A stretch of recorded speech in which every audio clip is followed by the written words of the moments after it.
Bonjour, c'est Foxiane et je vais vous apprendre à faire ces magnifiques petits papillons et les effets sur ces fleurs et aussi comment on les fait. Pour cela, on aura besoin donc de papier, un carré à chaque fois,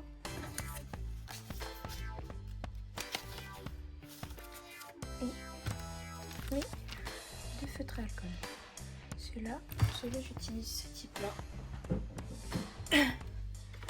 Ce sont ceux-là. J'ai plusieurs boîtes comme ça, mais c'est rien que je vous en montre autant. Donc, j'espère que ça vous plaira. Et là, en première étape, déjà, il nous faut commencer par créer ce papillon. Parce que oui, on va commencer par le papillon. Pour le créer, c'est un origami très simple. C'est vraiment pas compliqué. Donc déjà, on commence par faire la diagonale. On fait la deuxième. Ensuite, on retourne le papier et on fait la médiane. L'autre aussi. Et en fait, cette technique de tourner le papier fait qu'en sorte les plis seront inversés. Donc si jamais je veux faire ce pli-là, c'est tout simple. Pareil pour comme ça. Mais bon, ici, on n'a pas besoin de faire autant de choses. Donc, on commence par faire ça. Voilà. Ensuite, ces deux petits points, on va les ramener ici. Comme ça. Ici et là. Et là, vous voyez, on voit déjà la forme du papillon. Et pour faire cet effet comme ça, on va prendre le point arrière et on va essayer de le rabattre ici, comme ceci. Hop, on le relève, on le plie. Et en fait, pour qu'il tienne, on va plier en deux, comme cela. Et voilà, vous avez fait un magnifique papillon. Bon, là, je me suis un peu plantée, mais vous voyez le genre. Maintenant, pour pouvoir faire ces effets, il faut savoir quelles sont les zones à colorier. Et pour cela, je me suis fait un petit schéma. Bon, là, je vais vous le montrer en moche, mais normalement, il apparaît sur l'écran. Et en fait, il suffit juste de continuer à colorier sur ces zones et après, au niveau des couleurs, vous coloriez comme vous voulez. Donc du coup, là on va commencer par colorier et il faut utiliser le noir en premier, donc la zone de contour, parce que c'est elle qui va nous permettre de savoir où est-ce qu'il faut et il ne faut pas colorier. N'oubliez pas de mettre un support en dessous parce que si jamais ça dépasse, au moins vous n'abîmez pas votre table. Donc, là, comme vous l'avez vu, mon papillon est plié comme ça. Donc ça veut dire que l'extérieur est par là. Donc l'extérieur, il est ici. Donc ça, c'est la zone de base. Donc moi, je commence toujours par faire un petit carré au milieu, comme cela, et de faire ensuite les deux lignes. Voilà. En fait, c'est la ligne qui est ici, au milieu du papillon. Voilà. Donc, après avoir fait ça, il nous faut faire le contour, comme ça. Le truc, c'est qu'avec ces feutres, du coup, ça passe pas à travers. Mais là, ce serait plus utile. Donc, c'est pour ça qu'il faut pas oublier de faire des deux côtés quand on fait les bords. Comme ça.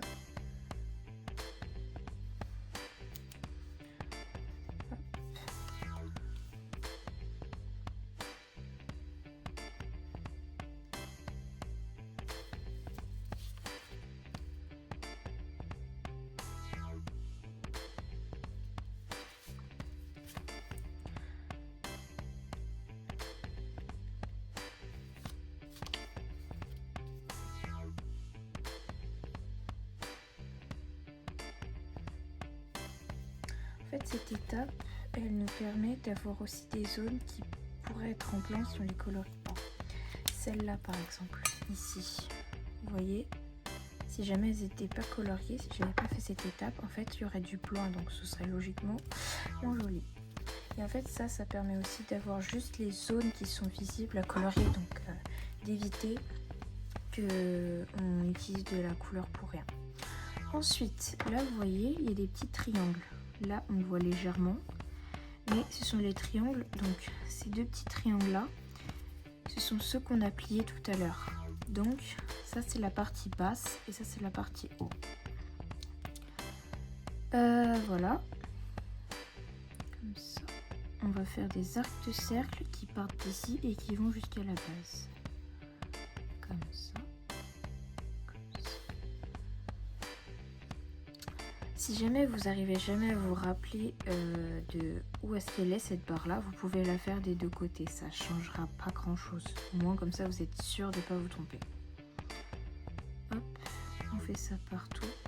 Si jamais vous n'arrivez pas à les voir, les triangles là, parce que ces triangles là ce sont ceux qui sont ici, comme ceux-là on ne plie pas, vous pouvez les plier en arrière avant de remonter celui-là. Comme ça vous savez où sont les triangles. Voilà, on a les zones de base. Là, on va faire ça.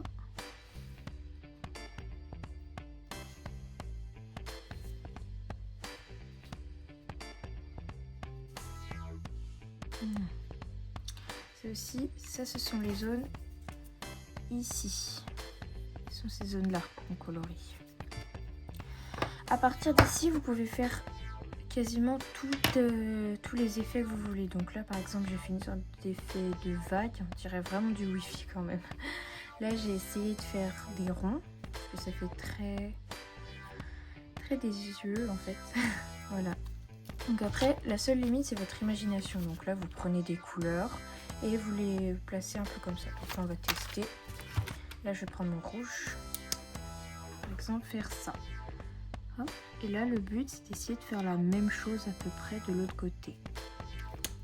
Hop, on prend notre couleur. On refait quelque chose. En vrai, il vaut mieux essayer. Et des fois, on tombe sur des trucs très jolis. Parce que, par exemple, celui-là, c'est mon préféré. J'ai fait, voilà, ça se voit que c'est pas forcément des formes très jolies, hein, mais en vrai, une fois assemblé, ça rend pas mal. Donc, tentez si jamais on n'a pas d'idée. Ça coûte rien du tout. Hop. Là. Dès que vous voyez qu'il n'y a plus de place, on peut passer au haut. N'oubliez pas, vous voyez, il y a les traits. Faut pas mettre son feutre ici, parce que sinon en fait ça fera comme là. Ce sera ici, ce sera moche en fait. Donc il faut vraiment rester dans le triangle et même laisser de la marge. J'ai dépassé mais tant. Voilà.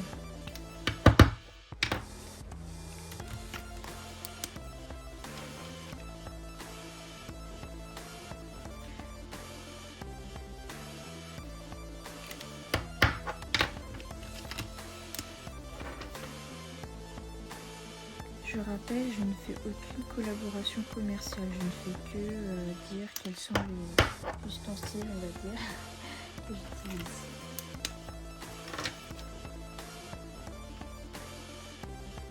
Voilà, on va dire que ça suffit.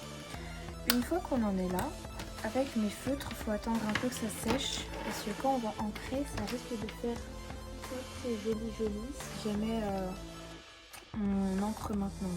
Et si jamais on veut aller un tout petit peu plus vite, on peut tapoter comme ça, mais il faut faire très attention pour pas éviter de faire des traces en fait. Ensuite on prend un stylo comme ça. Moi je sais pas trop comment on les appelle, du coup je les appelle les encreurs, je suis pas sûre que ce soit vraiment. Et là après on va s'amuser à faire les formes et c'est là où on peut essayer de remodeler un peu quand on a un peu trop dépassé.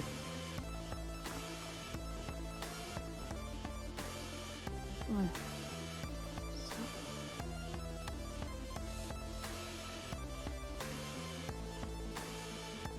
Et voilà, j'ai fait la première forme.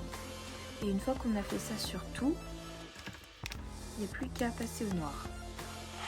Voilà, donc là j'ai ancré un peu partout. Et je ne sais pas si vous avez remarqué, mais il y a eu un changement de lumière entre les deux vidéos. Tout simplement parce que quand j'ai filmé, j'avais oublié d'allumer la lumière. Donc voilà. Une fois qu'on en est ici, on prend son noir et on va colorier toute la partie intérieure des zones. On passe celle-là, on n'oublie pas. Et du coup, il faut faire attention à ne pas trop dépasser, parce que là, du coup, on ne pourra pas rattraper. Voilà, une fois qu'on en est ici, après avoir tout colorié, bon, voilà. Une fois qu'on en est ici, on n'a plus qu'à replier. Donc, comme ça.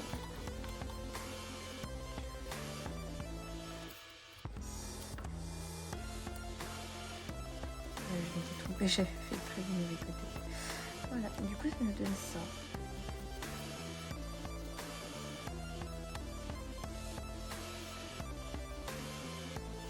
Voilà le résultat final. Ça va encore. Après avec des formes aléatoires, ça rend quand même pas mal. On va maintenant passer au tuto fleurs. Donc, en ce qui concerne les fleurs, là c'est un tout petit peu plus hard, mais n'inquiétez pas, je suis sûre que vous pouvez y aller. Déjà on commence par une. C'est tout. Ensuite on va faire. N'oubliez pas de laisser cette partie en bas, sinon quand vous allez découper avec les ciseaux, ça va poser fort.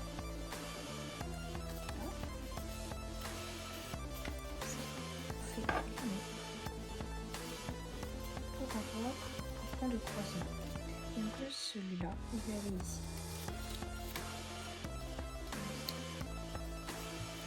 Ici, là, tout ce point ici. Et là, c'est ce bord collé à lui. Ensuite, on le replie sur lui-même, comme ça. Et là, on va couper le long du trait.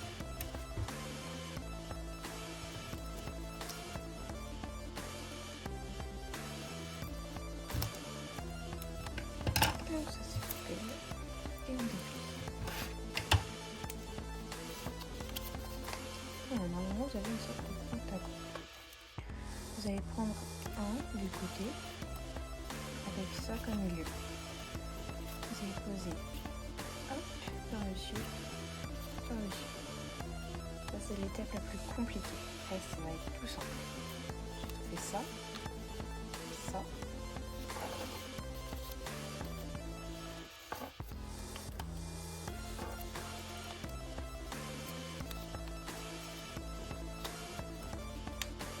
Bien faire le long des plis qu'on a fait.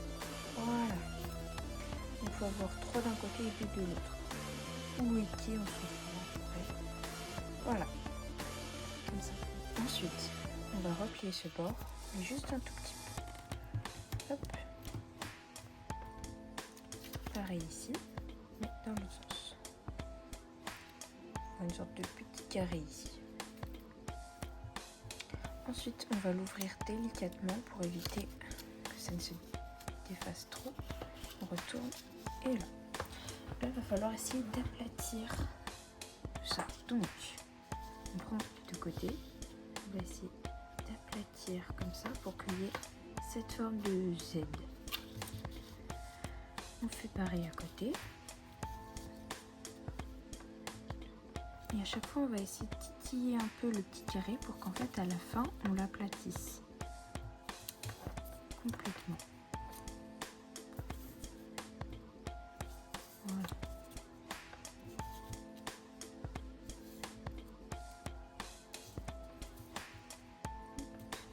Voilà.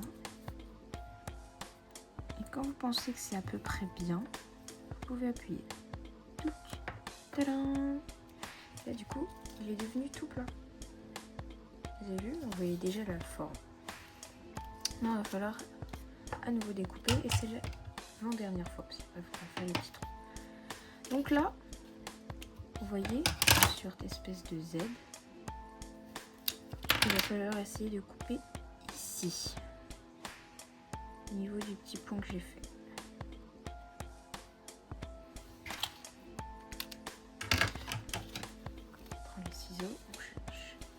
Le petit point, je coupe là et on coupe pas jusqu'au bout, on coupe vers environ la moitié. Voilà. Et après on replie un petit peu le bord pour nous donner ça. C'est pas la zone finale, après il y a une autre étape. Mais on va essayer de continuer comme ça. Donc le petit point et on coupe la moitié. On plie légèrement. Et on passe à la suite.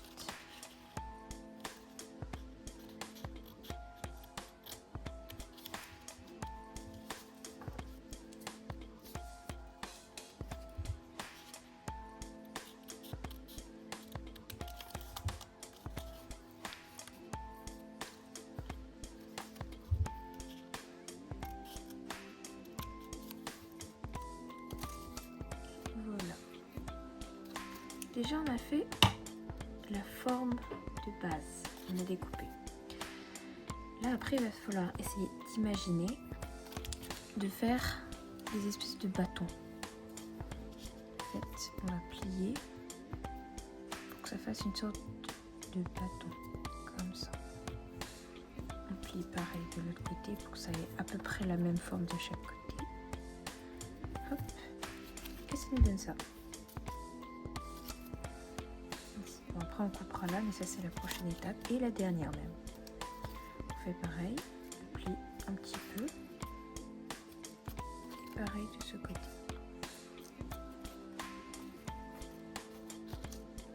Vous voyez? Encore. Encore.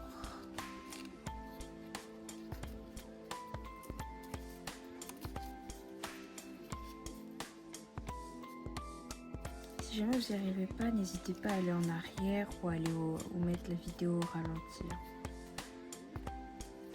Ce sera toujours plus simple parce que souvent mes proches ils disent que je ne sais pas expliquer.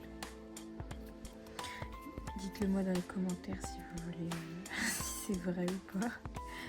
Voilà. Après, on va essayer de découper une sorte de petit en forme de triangle, comme ça, en forme de triangle. Bon, le résultat, ce n'est pas un triangle, mais voilà.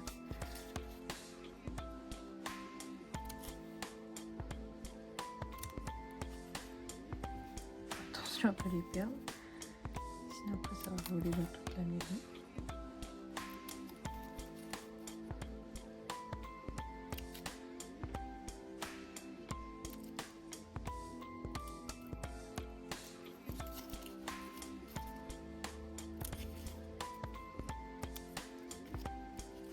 Et voilà, vous avez fait votre fleur de sakura. Il y en a plein qui sont un peu plus simples, mais celle-là, elle est assez compliquée, mais elle donne un rendu assez beau au final, si jamais on y arrive. Maintenant, je vais vous dire comment il faut la colorier pour donner un peu cet effet. Alors, on va toujours utiliser mes feutres acryliques et on va utiliser ces 4 couleurs-là. Comme au niveau du rose, c'est un peu plus compliqué parce que c'est juste pour faire l'ombre, il ne faut pas se tromper de couleur. Donc, on prend ces roses, on prend un des papiers qu'on avait coupé tout à l'heure et on fait un petit test pour voir si ça correspond à la couleur que tu as envie d'avoir ici. Par exemple, si elle avait envie d'avoir celle-là, là tu vois c'est un peu trop foncé, ça ne correspond pas trop à la couleur. Et celle-là,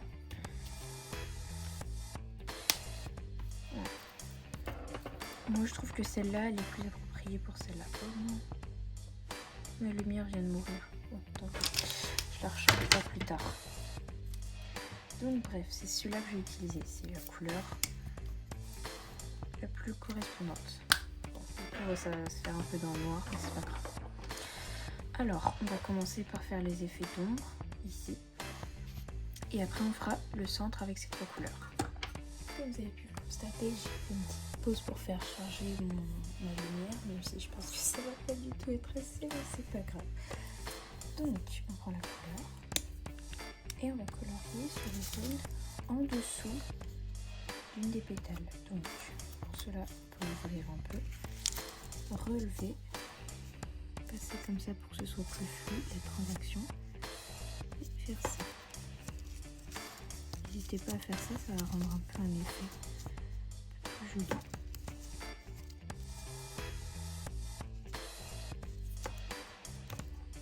Ça. Hop, et complet.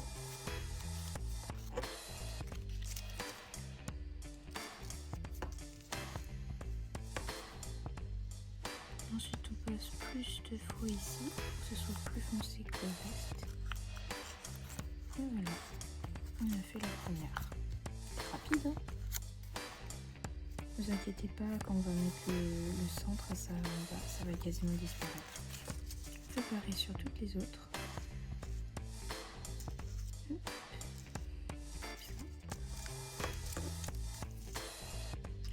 Pas hésiter à relever parce que sinon en fait on va dépasser et là ça va être un peu plus chiant pour rattraper.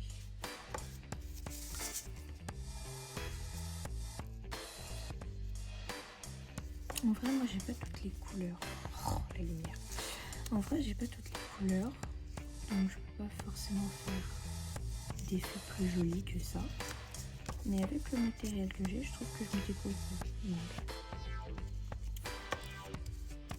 Là.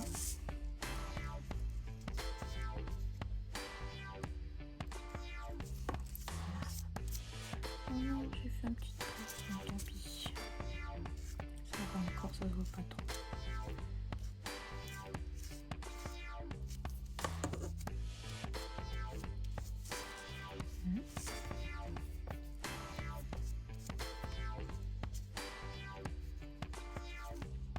C'est déjà très rapide. Hein.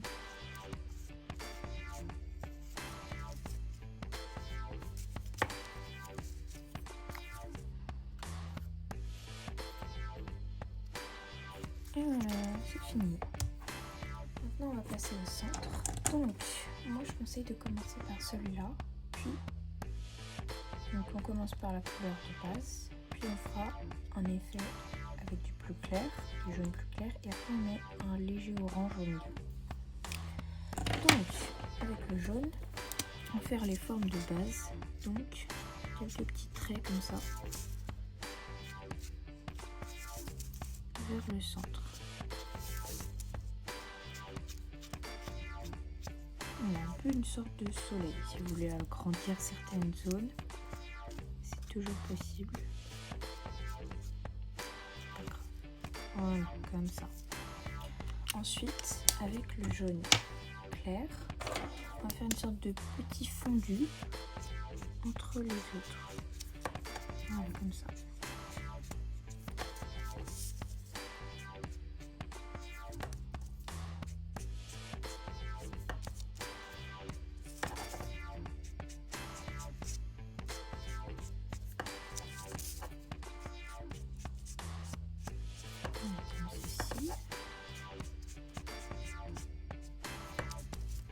Si jamais vous trouvez qu'on voit toujours plus assez le jaune, vous pouvez toujours en remettre une couche, ça ne coûte rien du tout.